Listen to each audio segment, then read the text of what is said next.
और इस वक्त की बड़ी खबर आ रही है यूएस इलेक्शन से जुड़ी।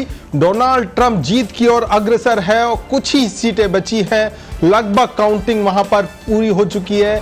कमला हैरिस हार के कगार पर है। हालांकि कड़ी टक्कर यहां देखने को मिली है। भारतीय मूल के 2 सीनेटर भी इस चुनाव में जीत गए हैं और कुछ ही समय बाद ये परिणाम आने वाले हैं। और एक ट्रांसजेंडर की भी जीत हुई है। हार्वर्ड यूनिवर्सिटी में कमला हैरिस का भाषण होना था, लेकिन जिस तरह के परिणाम सामने आए उसके बाद उन्होंने अपना भाषण रद्द कर दिया। उनके समर्थक भी वहां से मायूस होकर लौट गए हैं। तो अमेरिका के चुनाव से बड़ी खबर आपको बता दें, अमेरिका के राष्ट्रपति चुनाव में सिर्फ 10 राज्यों की काउंटिंग बची है और अब तक 40 राज्यों के नतीजे सामने आ चुके हैं, जिनमें 25 रिपब्लिकन पार्टी के डोनाल्ड ट्रंप और 15 डेमोक्रेटिक पार्टी की कमला हैरिस को जीत मिली है। डोनाल्ड ट्रंप बहुमत से एक महज 30 सीटें दूर है और 538 सीटों में से 230 सीटों पे उनको जीत मिली है, जबकि कमला हैरिस को 210 सीटों पर जीत मिली है। दोनों के बीच में 20 सीटों का फर्क यहां पर नजर आ रहा है। हालांकि बचे हुए 10 राज्यों में से 5 जो स्विंग स्टेट हैं वहां पर डोनाल्ड ट्रंप को बढ़त मिलती नजर आ रही है। 2 राज्यों में अभी तक काउंटिंग शुरू नहीं हुई है। कमला हैरिस ने इस चुनाव में कड़ी टक्कर दी है। शुरुआत में लग रहा था डोनाल्ड ट्रंप लगातार बढ़त बनाए हुए थे, लेकिन बीच में कमला हैरिस ने कैलिफोर्निया में जीत हासिल की है। कैलिफोर्निया के लिए कहा जाता है कि वो जिस तरह से भारत में उत्तर प्रदेश है, वैसे अमेरिका में कैलिफोर्निया अमेरिका का उत्तर प्रदेश है।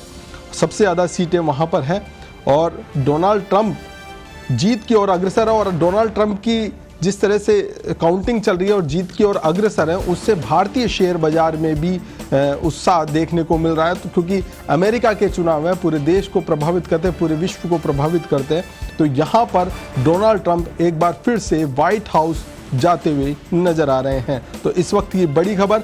और कमला हैरिस को यहाँ मायूस होना पड़ रहा है, क्योंकि ये यूएस इलेक्शन में कमला हैरिस ने कड़ी टक्कर दी थी। शुरुआत में जब कमला हैरिस चुनावी मैदान में उतरी थी तब ये लग रहा था कि कमजोर कैंडिडेट है, लेकिन जिस तरह से परिणाम सामने आए उससे कमला हैरिस कहीं ना कहीं मजबूत यहाँ पर नजर आ रही है और डोनाल्ड ट्रंप को कड़ी टक्कर देती हुई नजर आ रही है। फिलहाल 10 राज्यों की काउंटिंग बची हुई है, 5 में डोनाल्ड ट्रंप आगे चल रहे हैं। तो इससे कह सकते हैं कि जिस तरह के अभी तक के नतीजे सामने आए उसमें डोनाल्ड ट्रंप व्हाइट हाउस जाते हुए नजर आ रहे हैं, यानी कि यूएस के नए बॉस होंगे डोनाल्ड ट्रंप। तो परिणाम का इंतजार है सभी को, फाइनल परिणाम का। और आपको बता दें, इस चुनाव में ट्रंप जीत जाते हैं तो 4 साल बाद व्हाइट हाउस में उनकी वापसी होगी। ट्रंप 2017 से 2021 तक राष्ट्रपति रह चुके हैं।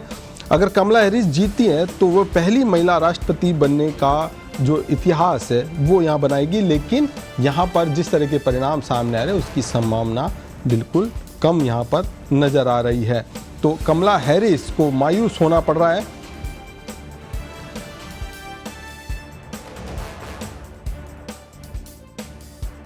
और आपको बता दें कि इस चुनाव के दौरान 3 बड़े बयान जो सामने आए थे। फ्लोरिडा में वोट डालने के बाद ट्रंप ने कहा था कि मुझे भरोसा है कि हम चुनाव जीतेंगे और नज़दीकी लड़ाई नहीं होगी।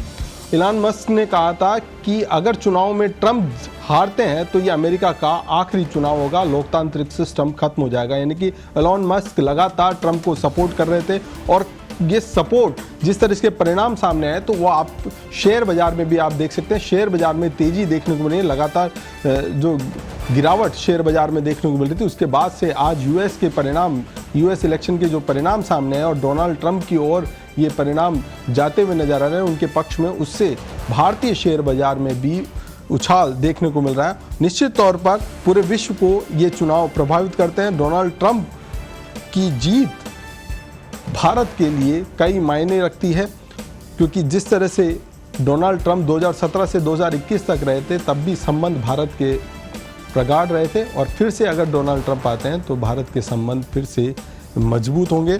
और कुछ ही सीटें दूर हैं, 10 राज्यों की काउंटिंग बची है, 5 राज्यों में डोनाल्ड ट्रंप आगे चल रहे हैं। लगातार अपडेट आप तक पहुंचा रहे हैं यूएस इलेक्शन से जुड़े। कमला हैरिस को यहाँ पर हार का सामना करना पड़ सकता है, क्योंकि जिस तरह से परिणाम सामने आए 10 राज्यों की काउंटिंग बाकी है और 5 में ट्रंप आगे हैं। कमला हैरिस 210 के आंकड़े पर अटकी हुई है।